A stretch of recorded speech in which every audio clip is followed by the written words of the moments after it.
Good morning, Hildur. Hi, good morning. Nice to see you. Good morning. Good morning, Hi. Keith. Hi, good morning. I'm Keith Fiveson with the Work Mindfulness Project and the Center for Wellbeing. And I'm so glad to be here with you, Hildur, on Your Environment Now. And we're going to a new time soon, and perhaps you can introduce yourself. And I guess we have a wonderful speaker for today. Oh, we have a wonderful speaker today. Really, actually, an honor to have Heidi Hutner. I'm working on the last name, Hutner, right? That's right. We really are going to give her all the power, and I would like her to introduce her work with us today, because she's been working on nuclear history, nuclear power, and how it affects us. And in terms of cultural activism, she has a documentary in the making. And after we hear from her, I think we're going to see a clip from Accidents Can Happen, the film. Fantastic. And yes, so Heidi, welcome. Heidi, good morning. Good morning. Good morning. Thank you so much for having me, Hildur and Keith. It's really an honor to be here. Oh, well, we're honored to have you. Pronounce my name is great, Hildur. Thank you. Yeah, so we're really honored to have you. And maybe you can tell folks who don't know about you, a little bit about you, and what brings you here and what got you interested in doing what you're doing. Great. So I'm a professor at Stony Brook University. I teach in the English department. I ran the sustainability program for nearly 6 years at Stony Brook. That's in the School of Marine and Atmospheric Sciences.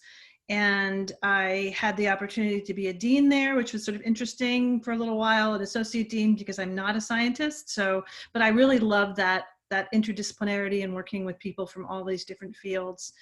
And I am a writer, and I call myself an eco-feminist. And I write of late, and my focus has been on women and nuclear history. So I fell into documentary filmmaker making because I met up with a friend who is a cameraman and director, and he was reading some of my work about Rocky Flats nuclear facility, which is located in Colorado, just outside of Denver. In fact, the book that that piece is in just was published and was just on a presentation for that. That book is called Doom with a View, and it's edited by Kristen Iverson, who wrote a wonderful memoir about Rocky Flats, and then she invited me to participate in this new book. So he read that and he thought, he said, this is documentary material. We need to do something. And so I fell into documentary filmmaking. So that's what I'm doing now. And I've really been focusing intensely, specifically on women in nuclear history. That's always been a keen interest of mine, and gender issues in nuclear history. So not to correct you a little bit, Hildur, not only nuclear power, because nuclear weapons and nuclear power are very much connected. So that's a brief answer. And you can find out more about me I have a website, HeidiHutner.com, and that's HeidiHutner.com, 1T. And I publish a lot, and I write all kinds of things. I write really less and less for an academic audience. I'm writing articles and essays in all kinds of news outlets. So, and lately, really primarily on radiation, nuclear, women, and some on animals. We just wrote about dogs and Chernobyl. I'm very curious about this. Before we dive into the film, could you please, for those who don't know the term ecofeminism, Sure. clarify that term, as well as why women specifically? Because as far as I've learned, most of the testing is on men. Is that? This is true. Yes. Meanwhile, children and women are perhaps more at risk. So could you maybe speak to that point? Absolutely. So I became very interested, particularly in women in nuclear history, but I'm also interested in women in all sorts of environmental issues. We know in general, women, children, and also people of color are most harmed in all sorts of environmental problems and disasters. So I'm sure you've talked about that over the course of this series. You see that with fracking, you see it with climate change, you see it with toxic disasters, repeatedly. All the studies are showing this. So I sort of fell into this hole about nuclear history and women, one, because so few people were doing much work on this. And people kept asking me to do more and more. And the more I dug, the happier I was to do it. But I have a personal reason for falling into it. My own parents were anti-nuclear activists in the 1950s. During, right after 1945, and in that time period when people were very concerned about the proliferation of nuclear weapons, a nuclear attack. And my parents were part of SANE, which was an anti-nuclear group. And then there was a group called Women Strike for Peace. And that was really my entry. I did not know any of this until after my mother passed. But this group, which was founded by Dagmar Wilson and Bella Abzug, they became very concerned because when we were sort of growing our nuclear arsenal, we were testing many, many nuclear weapons, and 100 or so were detonated in the Nevada desert, 67 in the Marshall Islands and in other places. That's just the US.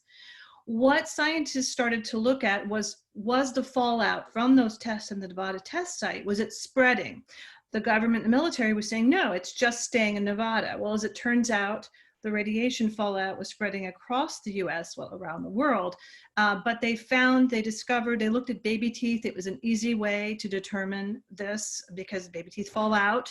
And strontium-90 is taken up into the body as if it's calcium. So they gathered baby teeth from all over the US. This is the St. Louis baby tooth survey. And they found that baby teeth did in fact have this strontium-90, and that as the bombing increased, actually the levels of radiation in the teeth increased. So later in the 50s, more strontium-90. When mothers found out about this in the early 60s, they were up in arms. The people didn't really understand what was happening, but they understood that radiation was spreading and was harming their children. I mean, the radiation was literally being taken up into the bodies, which means it was continuing to radiate in their children's bodies for a long period of time. So this was really frightening, and they formed a movement of 50,000. And this is, I always tell my students what's remarkable about this story was, this is pre-internet. Even making a long distance phone call, for those of us who are old enough to remember, was expensive, and you didn't just pick up the phone and call people. So how did you organize? How did 50,000 women across the US very quickly, it was a very, very fast forming group, organize? They did it somehow. These mothers groups, mostly white, mostly middle class, and they band together, and 15,000 of them descended upon Washington for Women's Strike for Peace Lobbying Day and lobbied their senators and congressmen, and they actually successfully got Kennedy, the UK, and the USSR to sign on to a treaty to stop atmospheric bomb testing. So this is a remarkable period, a remarkable period in history, but also a remarkable feat for just everyday moms in that time period. Remember, in terms of gender relationships, this is the 1950s, post-war. Let's go back to women at home, really very traditional gendered roles.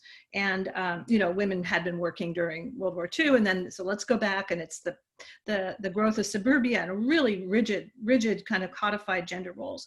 So I learned this story after my mother's death, and my mother was one of these women.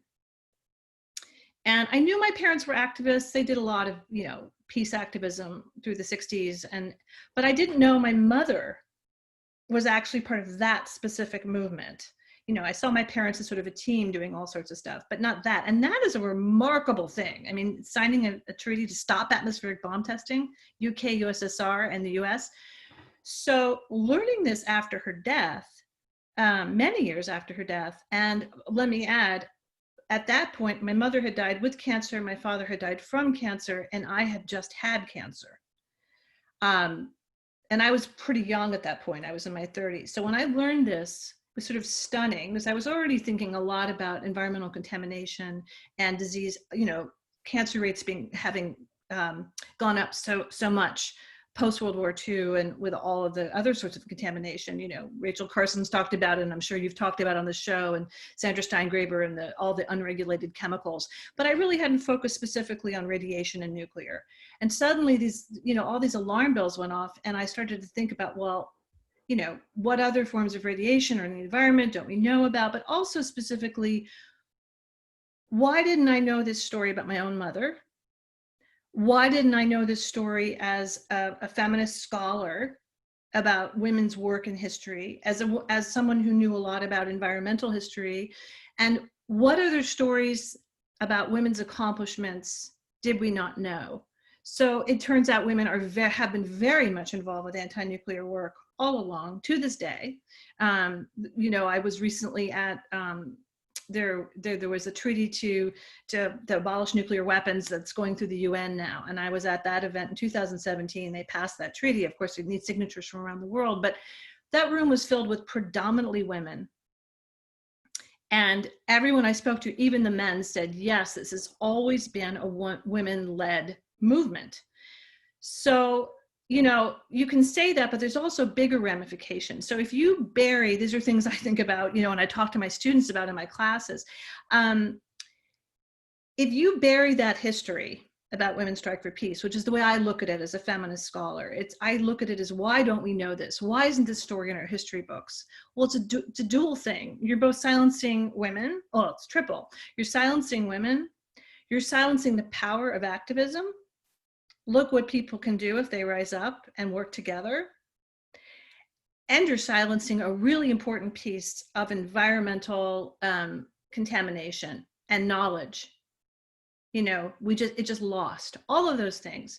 And so it's not just about, oh, women are treated badly, but if you silence women, you silence really important information that the public needs to know, both that they can act and that we are being contaminated. We hear so little about radiation contamination. It's just such a silencing of it. So here's one more story, or you can interrupt me if you want, that really kind of solidified my gendered interest in this and realization how key this is. There's a scientist, her name is Dr. Alice Stewart, and she's an epidemiologist in the 1950s. So, this is another story I tell my students who are resistant to thinking about gender and the environment. So for every woman, when you go to get an X-ray, the first question you'll be asked is, are you pregnant? Right? So obviously there's a reason we're asked that question. Well, you have Dr. Alice Stewart to thank for that. The trick is, so she was concerned about high rates of childhood cancers in England in the 1950s. The little children were getting cancer, off the charts suddenly, and they didn't know why. So she fell into discovering, it's a long, complicated story, but they fell into discovering that pregnant women who had X-rays, their children, the chances of their developing cancers were doubled to those babies. Nobody knew that, shockingly, which is bizarre because they did know X-rays were dangerous, but no one was considering the great danger to the fetus. So Alice Stewart discovers this. She's at Oxford, and surprise, surprise, her research is completely silenced. So you can say, oh, poor Alice Stewart, but it's not just poor Alice Stewart. It's all those children who continued to be X-rayed for many years until a male doctor confirmed it. And suddenly now we don't do it. And I forget the time span, but it was a lot of years. So it's not about, oh, just that poor woman, she got mistreated as a scientist because she was a woman. And it's much bigger than that. By silencing her, you harmed all these children for many years. And the silencing of women goes, it's still happening today. But I remember as an X-ray crystallographer, I used to work as an X-ray crystallographer, and I always wondered why Rosalind Franklin wasn't honored for the discovery of DNA, right? Right. For the structure. Yes. And she died of ovarian cancer, and if we look at Marie Curie, she also gave her life to her research. Yes. And on this note, we have a question actually from Steve Finkelstein. Do you want to speak up to ask a question? Steve, that was the 1950s. That was the 1950s. And there's a great book about her called, the woman who knew too much. Yes, Steve was asking Yeah, for those who are on Facebook and not able to see our chat, he asks what year was she's Alice Stewart active in silence? 1950s. And she also, I want to say, challenged the Hiroshima studies, which are considered the definitive determinant study of why radiation from nuclear weapons is not harmful. And she really went and she's taken that apart too. It's really her book is fantastic.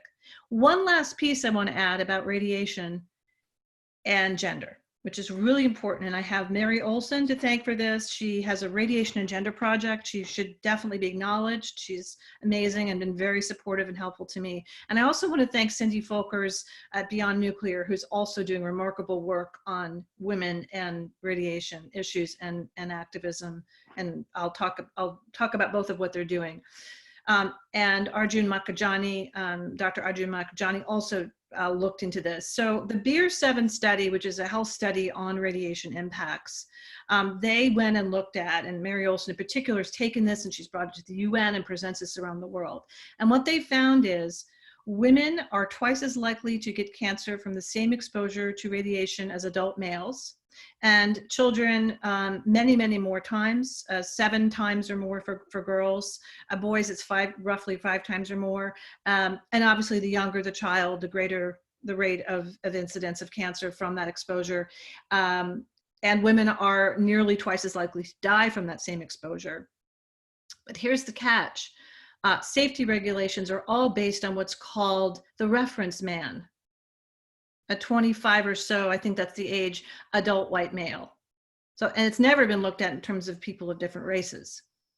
So that's another really key point. So that means if we say X number of exposure is safe, we're not counting children, pregnant women with fetuses, because often these facilities are located in communities. They're not just off somewhere on another planet. So when there's a leak, when there's a spill, when there's a release, you have to consider, that's a very different number, twice as likely for women, 7 times or more for children. So that's another feminist issue. And, and this is still happening today, yes, I understand. Yes, that so is the X-man, the white male, 25-year-old is the roughly, I think it's 25, but it's adult male, yeah. So Heidi, this is a wonderful introduction to your background. And the passion obviously is not sort of new. It was passed down certainly through your parents. Yes. And looking at women in nuclear history and the Bella Abzug background and the 60s and the limited test ban treaties and the understanding that the organization had 50,000 women. Where is that organization today, and where is the movement today as we look at the nuclear race, and we look at also, safety concerns seem to be at a, I'd like to say there's a great movement going on, but I don't see it. And I'm wondering from your view, what is happening today and what can we do, along that line as we speak to people who are tuning in? Well, you're absolutely right. That movement was a huge movement in the 60s and 70s even. And, so that will lead me to the documentary. So I see 2 waves in nuclear history. There's obviously there's this huge fear, terror after, Hiroshima and Nagasaki.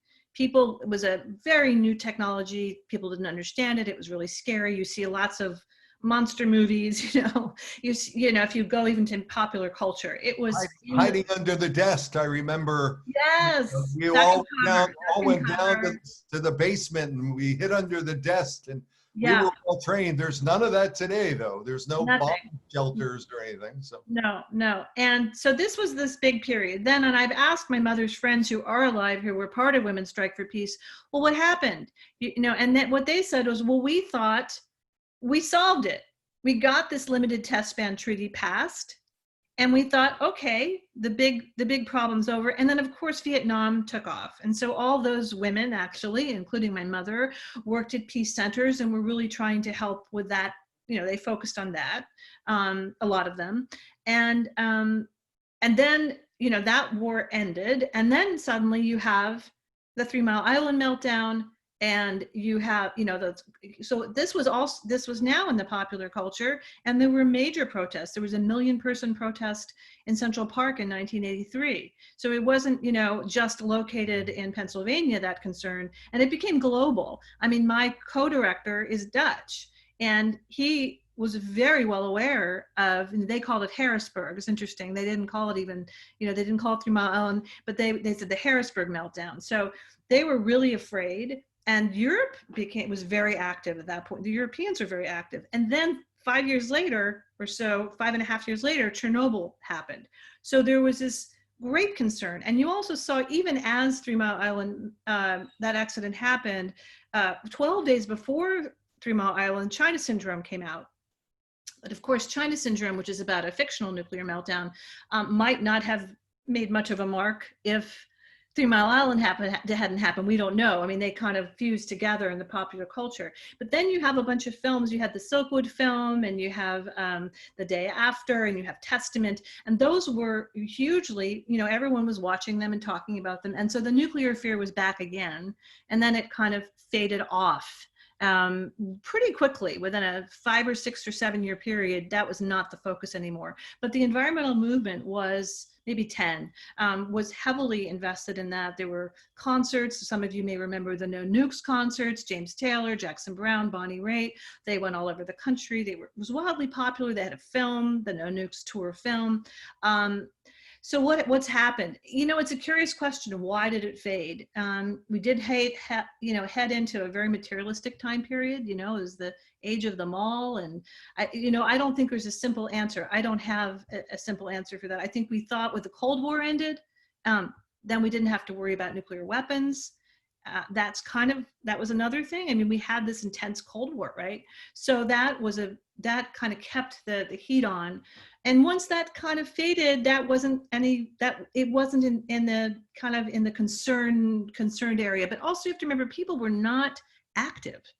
It was not a politically active period from that time on. It really wasn't until, we started to, I even think Occupy Wall Street was a big moment. And then we had the crash, and we had an oil crazy crash, and so things started to shift, I think, really around with Occupy Wall Street, and people and then slowly climate change got pushed into slowly. It took them a long time. It took Bill McKibben and all of those folks a while to get people to pay attention.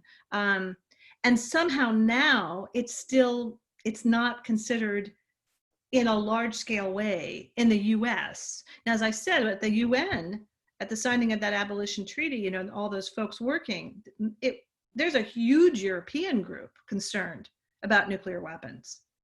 But they kept saying, where are the American activists? Why aren't there people? They would be marching, the people come out of the UN, and there was nobody out there.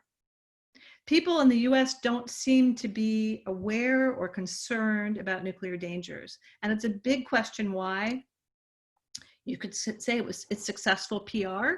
I think the nuclear industry has done a very, very, very good job at convincing people that radiation is not dangerous, for one.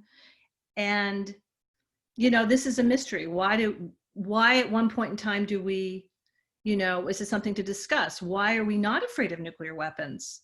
I mean, we are ever closer. I mean, like, we're seconds from midnight now, if you look at the doomsday clock. Why, Daniel Ellsberg's book came out, and he's terrified of where we are. Why are people not concerned? I don't know. I follow, all these engineers on Twitter who are commenting every day on scrams and shutdowns at nuclear power plants across the country. With rising heat, the water, it's very hard to get cold water into these nuclear power plants. With increasing storms, there's outages. That's a huge problem. And both the nuclear power and climate change are a very bad combination. I don't know if you're aware, but in Chernobyl, in the forest, the red forest, they keep having fires. Well, every time those fires burn, the radiation levels go back to what they were 30 years ago, and those clouds of smoke are blowing radiation. So it's not just the accident happened, oh, too bad, that area becomes an exclusion area where you can't go inside. It doesn't go away, and we have right? Right. That's why we're here to support your voice. And should I bring us to the trailer for the movie? Yes, And you can, That's a perfect segue. that's perfect. You said accidents happen, and right. Yeah. and that's and it's really fascinating. Why don't we? Definitely a wake-up call. Definitely a wake-up call. Yeah. Can you see my screen? We can, I Hildur. can. I don't know if we can hear. We'll be able to hear. Start it and then make it big. Make it. Yes.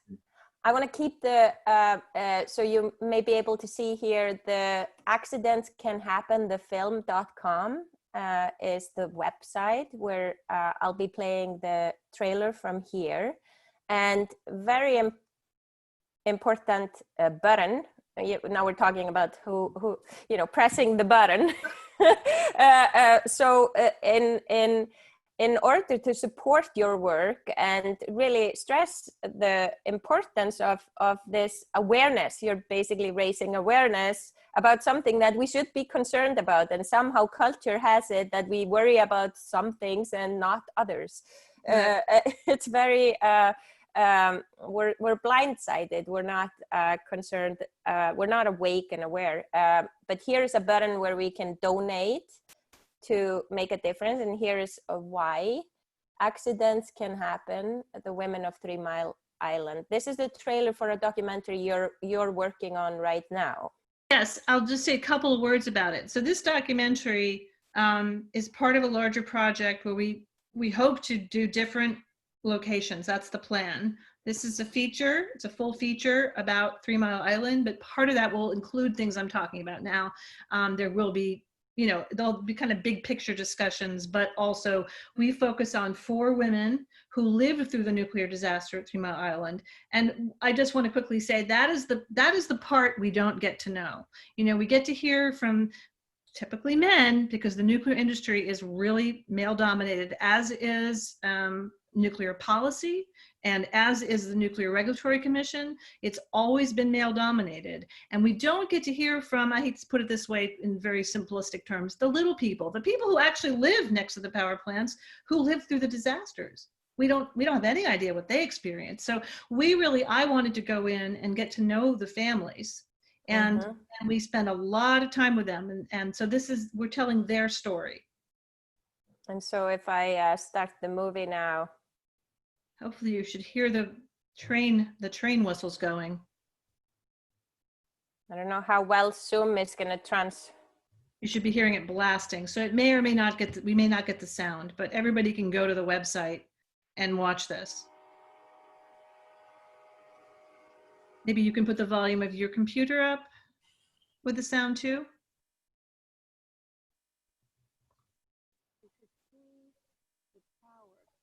Yeah, our sound is not so great. I'm not hearing it. That's okay. So you know what? We can play it and I can talk a little bit and tell you a little bit more about it if you want to let it keep running. That's perfect. Yeah, we run it in the background. And I'll talk and tell you about it because there's a lot to say. So as you know, if we just turn the volume down on the film and then I can talk. Yeah. Thank you so much. So, the thing that's fascinating about this is that I was invited to come to 3 Mile Island to speak in the year before their 40th year anniversary. And I was already working a lot in Rocky Flats. I'd spent a ton of time interviewing women from Japan. So I should just say my approach has been, what do the women have to say? Having learned that my own mother's story had been silenced, and all for a lot of reasons, which I'm not going to go into now, about the patriarchy in my own family, but what other women's stories were buried out there?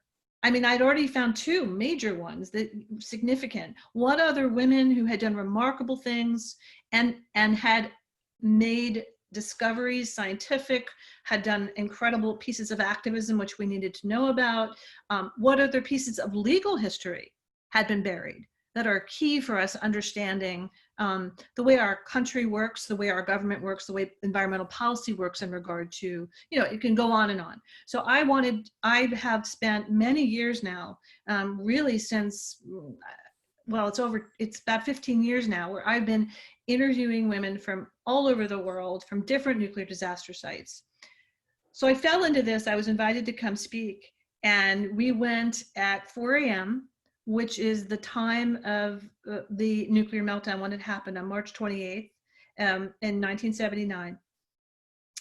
And we went to the place where the community goes to remember every March 28th at 4 a.m., which is the moment it began. And we didn't know what we would find. And we met these 4 remarkable women who lived 5 miles from the accident at the time. And they led us into their lives, and we're in their kitchen right now, and makes me want to cry. They've become just very dear friends. And their story grabbed me and grabbed us, grabbed my team. And we just, we became deeply involved and got to know their kids and their families. And, there's always a new cancer. There's always a new sickness. They never had solid information. The facts were always being changed and obscured, and it was this story, then it was that story. So I don't want to give away too much, but we uncovered some remarkable material. And I'm really excited. Even in the last 6, we filmed 90% of it, and we're pretty much ready to go to edit. But during COVID, I had the great opportunity to slow down a little bit because I tend to run around and do a lot. And we filmed intensely for a 1.5 year period there, and also going to a few other places to interview experts like Mark Jacobson, who from Stanford University, and different scientists who work on radiation and also renewable energy and all sorts of stuff. And so that's Joyce, actually, one of our 4 moms. One of her daughters, she has 6 children, had lymphoma at the time of the shooting of the film, and that daughter's daughter had Hodgkin's disease at the same time. So you'll see a little shot of the granddaughter who was going through chemo, a high school student. So the lineage there with the cancer is pretty scary. You'll see this right here. I distracted myself. But anyway, the last 6 months, and Jane Fonda is in the film because of China syndrome and her activism. And she was a very important anti-nuclear activist and voice for this issue, particularly at that time. She was one of these major spokespeople as a woman and spoke to that. But so in the last 6 months, COVID has really been, in a strange way, a gift to me, because it forced me, who I tend to rush all over, and I'm giving talks and teaching and filming and fundraising, to slow down and spend time with some of the key people. I needed to do more interviewing and a little more digging into the science and also into the legal history. And in doing so, I uncovered gold. That's all I can say. And so I really feel it's vital that our film is finished and beautifully. And I want it to be made in the, and it will be finished, but it's just, I want it to be made in the most beautifully crafted way possible. And of course, really skilled film team has to get paid. And so we want the top editors and fantastic music and amazing archive. And so my partner and I are, so anyway, I have gold, and I'm excited, and we're about to go to edit, and we are seeking for more support in that editing process for beautiful archival material and fantastic music, which was key to that time period, because as I said, those concerts were happening. Yes, that brings me back to the button, the donate button. Right, the donate button. And if you want to know more and you want to understand, I'm happy to get into more nitty gritty for those who want to give, who want to understand. And I want to just really acknowledge, I'm not going to name names. We have some beautiful, generous, kind, wonderful donors who helped us get so far. And I'm really grateful to them. And I'm grateful to my team. And I want to say an acknowledgement to one of our team members who just passed, who is an extraordinary person, Freke Vjorst. She will be thanked profusely. She's just passed away, and she worked until the very end on the film. And she was pregnant and a journalist during the time of 3 Mile Island. Talk about a feminist story. She wanted to go and cover the story. And her husband said, "You're not going down there pregnant." Her editor fired her. So there's a question that came up is, did you also look at Hanford? This question from Frederica Foster. I have looked at Hanford. It is not in this specific film. Hanford is a very, very, very important location and place. And I recommend to anybody who wants to know more about Hanford, Trisha Pritikin just wrote an amazing book. She's a resident from there, and a really important book, Trisha Pritikin's new book. And also you must read Kate Brown, who is a nuclear historian, wrote about Hanford and Miak and their sister locations, and talked about the cancers there. And I've learned so much, and not just that, but the social structures, the sociocultural history there. She's a brilliant historian at MIT and a supporter, and on our team as a supporter, and she's also in the film. So Kate Brown's Plutopia and Trisha Pritikin's new book, which I'm forgetting the title of. Maybe one of you guys can look it up for me and we can put it up, or I can grab it. Well, we can certainly ask you on the other side of it. And I know from a timing perspective, looking at the time, and you've been very gracious and very passionate about the work, and certainly the film looks lovely, and can't wait to see the end result of it. Go ahead. We do have some wonderful stars in it. We do have Jane Fonda and Bonnie Raitt, for those of you who love Bonnie Raitt. I love Bonnie Raitt, yeah. Yeah, so we have great folks in the film. You must have had some fun making the film as well, yeah, as being poignant. You know, it's so personally meaningful to me. I actually have to say, like, it hit me a year later. I interviewed Bonnie Raitt. We just talked about, you know, she's a Quaker. I went to Quaker schools. We just got into like the whole, you know, the stories about her activism and why she did what she did. And I really just forgot the music, you know, which of course I love. I grew up on her music. So yeah, I mean, it's just, I feel, you know, and I've been to the Navajo Nation and I've had interviewed people. I just feel so honored. I have to tell you, it is my deep honor to tell these stories and to have a microphone to do it with, because so many people don't have that, you know, and I feel that is my job, is do this as much as I can possibly do it while I'm still here, and while I have that opportunity to amplify these tales, because they have been silenced. I can tell you, they have been shut up and silenced, and that PR machine is very, very well endowed. It's a good propaganda machine for the corporate interest. Let me ask you, Heidi, I know we're going to go to questions here, but if folks wanted to find out more or see some stories or see some films or read some books, maybe you might have a recommendation of one or two that really come to mind, top of mind. Start with On the Beach. You know, this was the night, it was based on Neville, I always forget his last name, Neville Shute's incredible novel. That is the book that woke Helen Caldicott up, Dr. Helen Caldicott, who was the leader of the anti-nuclear movement globally and did remarkable work. Another silent story. Read her biography. It is something else. She's a remarkable human being and did incredible work and was silenced. Let me tell you, she was. So she was, On the Beach was her wake-up call. It's a very powerful novel about the world, you know, post-apocalypse. That's one group of people that were left alive. That's a beautiful book. It's a tough one for me to list, but I do have on my website, HeidiHutner.com, I have all environmental issues, and I have lists, and I have reading lists, because I have it for my students, and I have films and books, and you can always email me and reach out to me and I'll tell you more. Great. So Hildur, I know we're at time, and we might have some questions from folks that are listening or watching. Let's open it up. What do you think? Yeah. Yes, I'm loving the quote, "Go ask the mothers." Yes. Go ask the mothers. Yeah, we should open it up to all the wonderful beings on the call here right now with us in real time. I'm receiving messages and emails from people who want to be here, which is why we're changing the time. So I want to make a note that Jenna 10 will not be at 10 anymore because people are back. People are popping in and out throughout this call, and we might have to call it something else because it doesn't rhyme.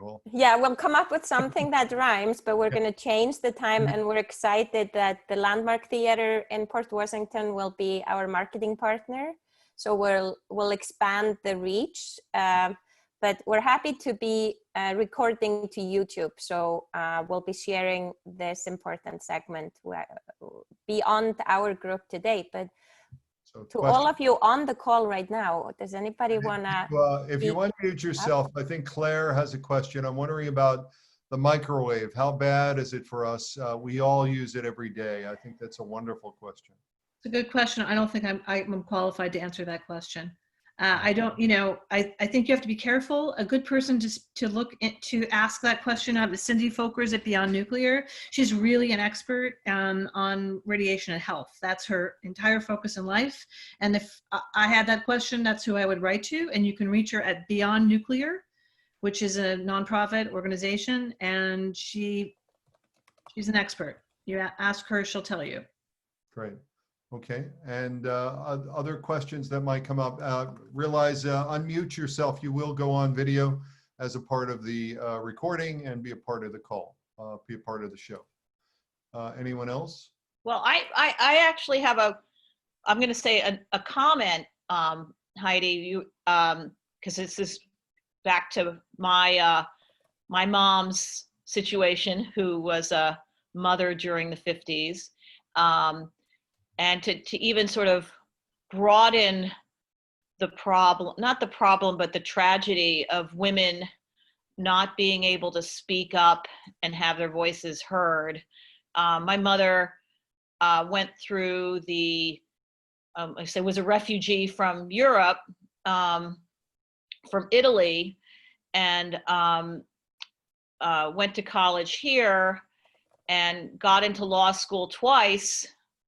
But her husband said, didn't know how could she raise 3 children and go to law school? Okay, so she just went on being a very, very frustrated activist, suburban housewife activist through the 50s, 60s, and 70s. And that's how they, I guess, channeled their, I'm going to say, immense knowledge, just knowledge, and shared it with their kids, of course, but not being able to, make it to the, I'm going to say, the big leagues where their voices are listened to and heard.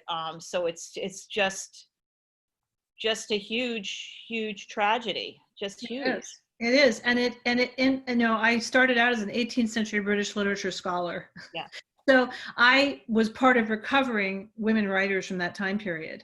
And this is, this doesn't just apply to, so I can tell you a little fact there. Women were really the founders of the English novel. I bet you didn't know that. So I don't teach that anywhere. We're not going to go there. But this is a widespread issue. It's not only with radiation, but we are living with serious nuclear dangers, and these issues are being silenced. And I'm saying that they're being that the silencing of these issues, which impact everyone, right? Mm-hmm. So male sperm is affected, by the way, by radiation, and men are affected by, so actually there's a whole thing, Dr. Tim Mousseau, so the science is even more complicated, which means generationally what Tim Mousseau is starting to say is that the next generations, these differences do level out. But right off the first generation, women and girls and children are most impacted, but that this may change with, he looks at the evolutionary biology of this and genetics. But this has widespread impacts. So it's a double-headed monster. We really have to deal with both, but we can't look at them separately. Just as we can't look at environmental justice issues separately, which I want to add, and I wanted to mention, it's very important to talk about, where does the uranium come from? So for all the climate activists saying, we care about race and gender and all that stuff, it's coming from largely indigenous lands. We have left the Navajo with horrible devastation. It's not cleaned up to date. Those families have not been taken care of properly. Their babies are born with uranium in their bodies today. And this is not just the US, not just the United States continent. This is in Australia, it's in Africa, it's around the world, and we don't consider that. What is the impact, and what are the communities that are impacted? So this is a heavy environmental justice issue. You need uranium. So extracting the uranium, and there's hundreds of open pits left on Navajo land, and that's just one indigenous location, but not just one. It's a huge issue and completely silenced. still not taken care of. So Heidi, I think there's a question from Steve, and then this will be our last question, and then we'll go into wrap up. And we will have overtime for discussion for folks who want to stay on after the show. Steve? Yeah, Steve? Heidi, I wonder, to what do you attribute the fact that women around the 3 Mile Island site had, what you say, they were twice as likely to get cancer as men? Is it because lifestyle, a lot of women were home and a lot of men were out to work? I understand children, especially, you know, with rapid cell division going, you're more likely to have mutations and whatnot. But why, do you have any idea why women were more likely to get cancer? They don't know why. And by the way, this is not just 3 Mile Island. This is any exposure to radiation anywhere. So this is not confined to 3 Mile Island, just to be clear. This is the Beer 7 study looking at radiation health issues in general. I don't think they were even looking at 3 Mile Island in particular. So is it we don't know why. They don't know why exactly. We really don't know why. Probably more rapid cell development, you know, with reproductive issues. But I haven't gotten a solid answer from scientists. They don't know. But we know that this is true, and therefore their safety regulations should be revised immediately, you know, to consider our most vulnerable, which are little girls. It's beyond belief that the safety regulations haven't been modernized, and like this seems because there's a whole school of thought that radiation is harmless. Yeah. And that low level is less harmless. And we have an amazing scientist on here right now who will tell you it's the opposite. Aaron Datesman, who I'm working with, who was helping us with our film as well. So he's doing new work on shot noise, which is a whole other thing we're not going to have time to go into. But this is a fallacy. And yes. It's just the idea that, oh, just a little bit will be good for you. Yes, and that's why we're here in terms of raising awareness. Education is where we begin. How do we take action, like, beyond that? How to best? That's always the question. In fact, my classes just ask that, how do we take action? So this is my personal opinion. The first thing you can do is educate. If people don't know, which is why we need the film. I really believe media is key. If the message isn't out there, and of course we're fighting a very powerful media machine, and my film may not do it. I can only try.